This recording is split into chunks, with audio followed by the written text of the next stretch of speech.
Good morning, YouTube. This is the BBQ Cop back at you guys again. I know it's been a long time since I've done a video. Uh, I've actually started a couple that I didn't get a chance to finish because I got so busy with the cooks.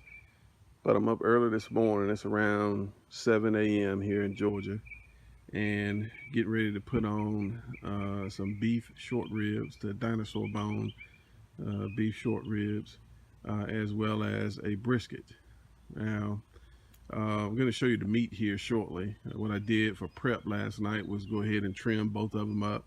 Got the excess fat off, got them seasoned up, and I let them sit overnight in my refrigerator covered.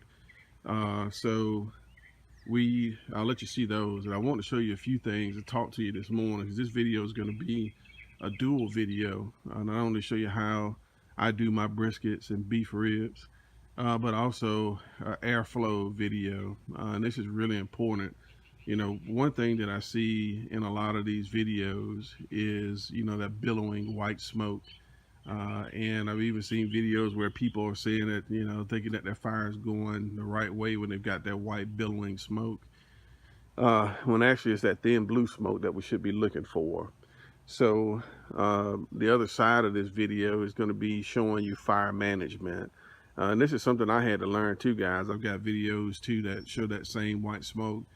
Surprisingly, in some meat you taste it, some meat you don't. I do a lot of chicken, especially chicken breast. Sometimes I taste it, sometimes I don't. I guess it just depends on the positioning of the meat and how much of that smoke actually gets in there. But I've been really working on fire management. I want to show you guys a few things. All right, first thing I want to start with, I've already cleaned my firebox out, and um, the big thing about that white smoke is the main thing of what it is, I guess, is a fire that's not breathing properly. So first thing that you always want to make sure of, you can see down in the bottom of mine here, this smoker box, I got a piece of aluminum foil that I keep under there. There is a rack that goes up under there, but if I put my rack in, my basket kind of sits up a little higher and makes it difficult for it to come out, and I really don't like that. But I've got significant space between the bottom of this box and the bottom of the cooker, and I've also got aluminum foil placed on the bottom, and that's a heavy duty aluminum foil, and that's important too because you want to be able to, if the ashes start building up, have a way where you can either scrape them out with something or be able to pull the aluminum foil out and slide another piece back in if you got some heavy gloves, because it's certainly going to be hot. But letting that breathe is really, really important. Also, you see I got my exhaust here on the inside and managing it here up top. Adding wood, and that's what we're going to be mostly cooking with. We're going to start it with coals, or maybe some lump charcoal, and then cook mostly with either hickory or apple wood. I just picked up some fresh apple wood yesterday from Academy. They've got it very reasonable here in Georgia, so we'll be cooking with those too. So I want to, as we light the fire and add logs to it, I'm going to show you what I've learned to be able to manage that fire and not have, to be able to reduce that white smoke significantly. And usually you see it, especially when you add a new log on or a piece of wood to your fire. You really, I guess, the easiest way to kind of think about this, and what really helped me, was think of it as building a campfire. I mean, how many campfires do you see that have, the big billowing white smoke flowing up from it? I mean, you'll see it when you start it momentarily, but it usually goes away very quickly. And that's what you want with your smoker. You want to be able to, get that air, and that's what makes a campfire burn so long, is air. That's why you get it just a clean fire. That's what we're looking to do. So I'm going to go ahead and get a chimney started here of some lump charcoal, get it going good, and as soon as I get it fired up and get the fire going, we'll get some wood in here, get it up to temp, and I'll show you guys the meat as well before we get ready to put it on. Be back at you soon. All right, guys, well, the coals are getting ready to get ready to get this wood started. I want to talk to you just a few minutes about the meat. Okay, we got this is the brisket. Bought it last night, trimmed it up, got it seasoned up real good. And these are the beef short ribs. Now, let's talk about the short ribs first. Usually when you go into a store, it's hard to find the thick beef ribs. And I thought that my local stores didn't have it. Well, actually all stores have it, but here's your trick to getting them. You got to ask for them. Depending on where you live and how most people buy them, they're in the stores already. They're just already sliced by the bone.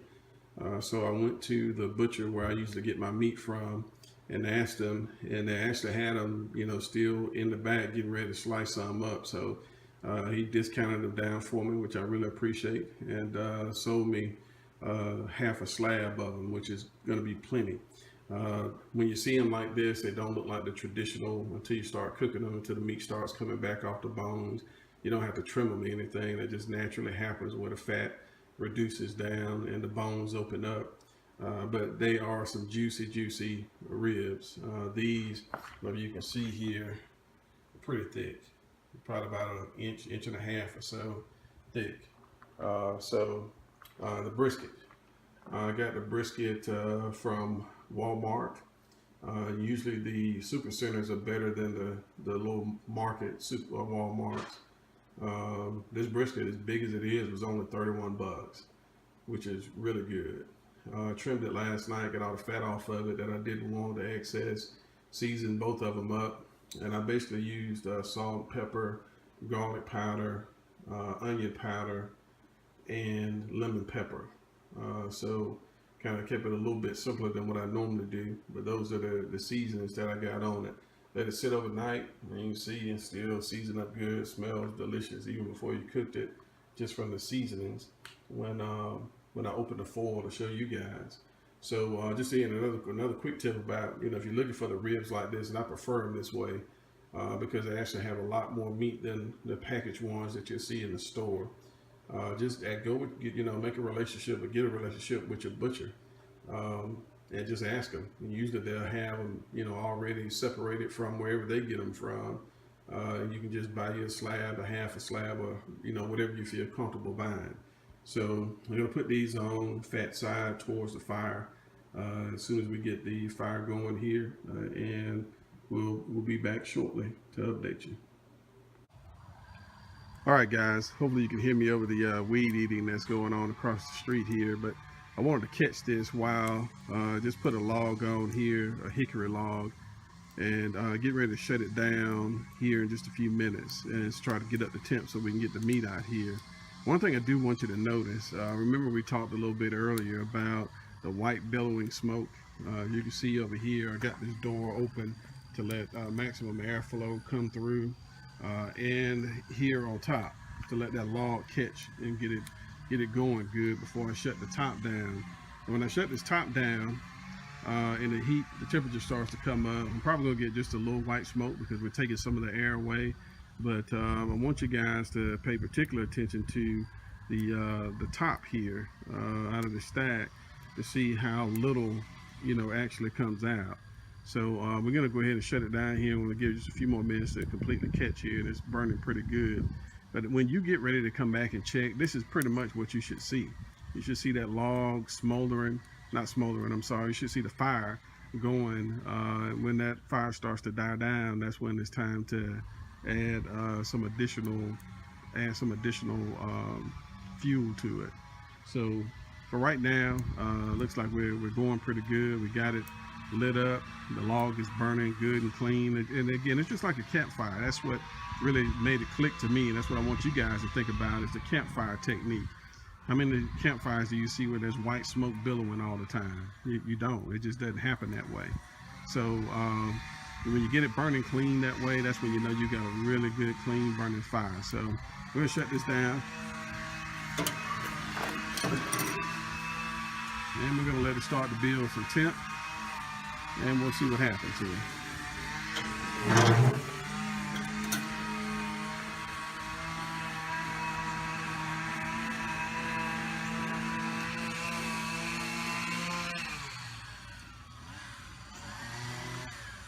Starting to get some smoke. Look how thin it is just to start with. Almost clear. And that's exactly what we want. So got a good fire going here. Once we get up the temp, I'm gonna bring the meat out, let you guys see that, we get that put on, and we'll get to going here shortly. All right, guys, a couple hours into this thing, 2.5, maybe 3 hours or so. It's time to add another log to the fire to keep it going. I'm not gonna open the cook chamber. I got the ThermoPro going here. As you can see, temps drop down to right 211 degrees, and my meat is at 139 degrees. But the thing I want to show you guys, again, this is where I used to have the problem at. When you add a log, you know, more billowing white smoke. You can see here, this log, this is an apple log, it's caught, burning pretty good, getting ready to shut it down. And again, you know, very thin smoke. It's not that billowing white smoke that usually comes when I used to do that. And that log is caught pretty good. So you can never eliminate all of the white smoke, you know, but to get it thin or thinner, where you don't get it in your meat and have that flavor, this is exactly what you want. This is good fire management. I got something that kind of shook those coals and moved them around. We still got some good airflow. Got the vent open here on the side, and we're still rocking and rolling. So we got several hours still left in this thing to do, and but I just wanted to point that out.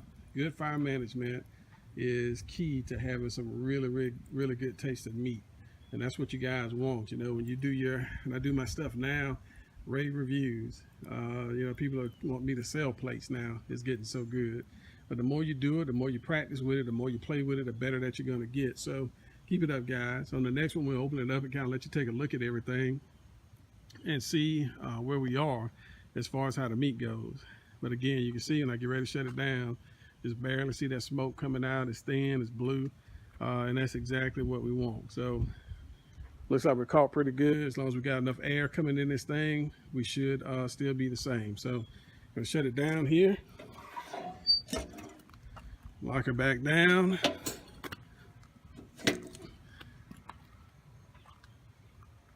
And smoke is good.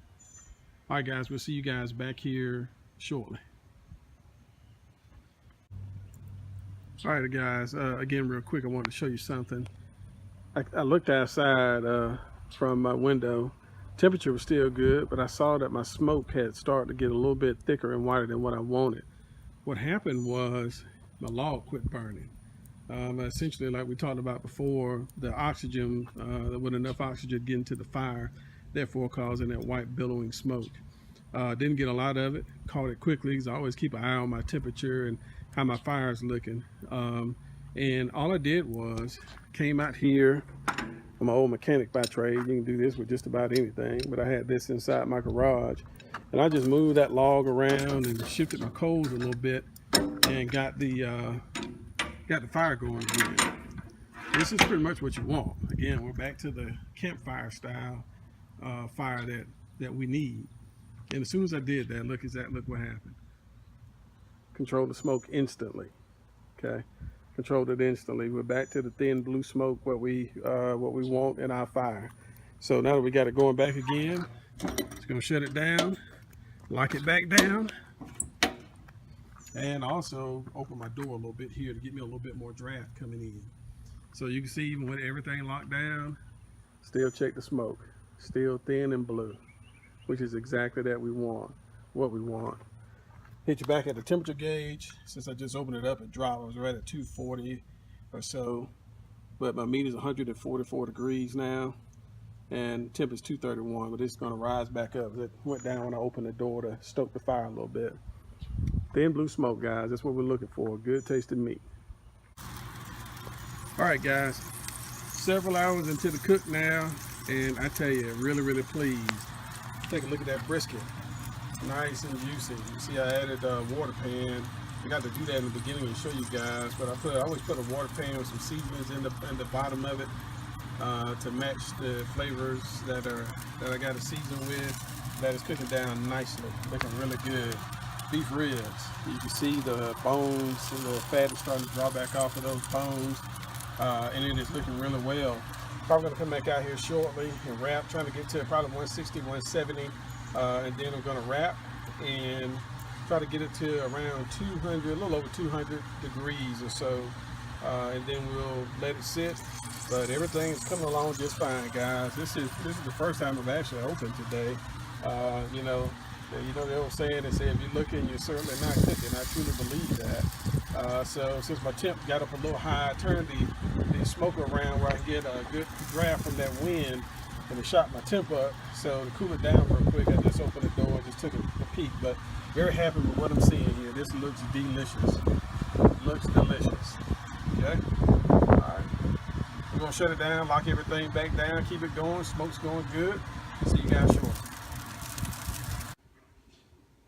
All right, guys, just pulled the brisket and the beef ribs. You can see they are coming along just fine. They're temping out at about 170 or so. So I'm gonna, at this point, go ahead and take them and wrap them. Just wanted you guys to see them before I did that. You can see the meat's pulled back off of the bones, and it's cooking along just like it's supposed to. So I'm gonna go ahead and wrap it, put it back out of the pit, trying to get an internal temperature of around 200 or so degrees, a little over 200 degrees. And when we get that, we'll pull it, let it set for about 30 minutes or an hour, and then cut into it so you guys can see it. All right, guys, and here we go. All right, just got, well, probably about an hour or so, pulled the beef ribs off of the smoker, as well as the brisket. I've already cut into the beef rib here, and as you can see, good and juicy. You can see the juices running out of this thing. Incredible, incredible. I did not do any injections. All I did was put a large pan under the ribs and the brisket, and with some seasonings that I commonly use on my stuff. I always do that instead of injecting. I used to inject, but it takes so much time till you can just take the pan. And actually, I forgot to do it when I set it up. I had to move the meat to the side and get everything in place. All in all together, it took about 8 hours, a little over 8 hours to get everything done. But you can see this is well worth it. This thing is, the meat is just juicy and succulent. And you see the smoke ring here at the top and going around the sides here. Okay. But super, super juicy. You can see that juice just running off. That's another reason too, guys, why you don't trim all of your fat. You want some of it to help keep the meat moist as it cooks. And you know, it acts as a tenderizer as well. All of this stuff here, really from, you know, this point up is where your meat is. This is really just some of the fat here, but it's got a real nice smoke ring on it as well. So this turned out really well. I'm gonna open this brisket up here and take a shot of it here also. So stand by. All right, guys, and here is the cut of that brisket. Perfect, perfect, perfect. Nice smoke ring on it. This one is the same way. Good and juicy. You can see your ring here. Nice smoke ring on the outside. This one's still kind of hot, cutting it here, but you can see the juices that are just flowing out of this thing here. Overall, very, very good cook. And you know, this is actually two parts. If you get you, so you can see the part where I sliced that. You see that nice smoke ring on it. This video is really done for two parts, guys. I wanted to make sure that we got some fire management in here. That's one of the main things that I really want to show you guys. When we're talking fire management, again, you know, my trouble used to be adding logs. Once I got them going, I was okay, but still dealing with that thick smoke. I showed you how to fix that today. You know, that just comes from not having enough air flowing through. You get that air flowing through every time, it'll go back to that thin white smoke very quickly. So hopefully that you guys enjoyed this. I know it's been a while since I had a chance to do a video. Always love your questions, your comments, your concerns, whether they're good or bad. You know, I'm certainly not a pro by any means. I watch videos, guys, like you do, and try to put the best product out there that I can. I do cook for a lot of folks, and I tell you, people love my food. There's a lot of people that are actually encouraging me to, you know, start a barbecue restaurant when I retire from policing, instead of doing some of the accident investigation and some of the other things that I do, teaching and all. But I love all of it. It's all a sport to me. I love feeding people, love seeing people happy, that love seeing people enjoying my food too. So always love that. But until next time, guys, y'all be safe. Again, subscribe if you have not. If you got any questions, please don't hesitate to leave them down there. I try to check on a daily basis to see if anybody left any comments or any concerns or something I could do better or whatever, or any questions about the cook itself. I love to hear what you have to say. So until the next time I get a chance to put a little something out on the smoker, which probably be this weekend sometime. My son's got a very special event coming up here after a while.